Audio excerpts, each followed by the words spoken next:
L'histoire de Moïse, c'est une histoire avec laquelle Allah nous a donné une leçon. On va voir que dans la sourate 2, verset numéro 49, Allah il mentionne le fait que Pharaon a infligé le pire des châtiments aux enfants d'Israël. Il a fait des actes graves à leurs fils et à leurs femmes. Pareil, dans la sourate 28, verset numéro 4, Allah nous dit que Pharaon il était hautain et il abusait de la faiblesse des gens.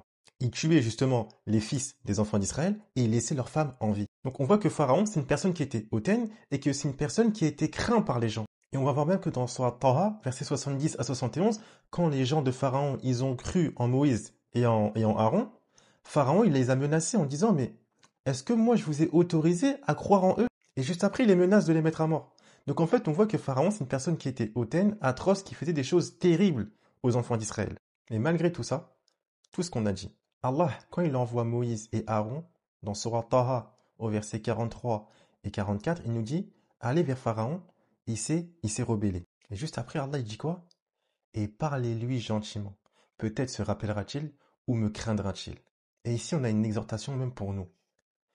Allah Azzawajal, malgré toutes les dingueries que Pharaon il a fait, il dit à Moïse, parlez-lui gentiment. Mais que dire de nous? Déjà, entre musulmans, on se parle mal. On s'insulte, on se tire dessus. Et pourtant, ça, c'est des versets qu'on connaît, qu'on lit. D'accord? Sourate Taha, tout le monde est omnubilé par cette sourate. Mais mettez-la en application. Là, ici, Allah, il parle de Pharaon. Allah, il dit, parlez-lui gentiment. Il dit ça à Moïse. Parlez-lui gentiment. Soit 16, verset numéro 125.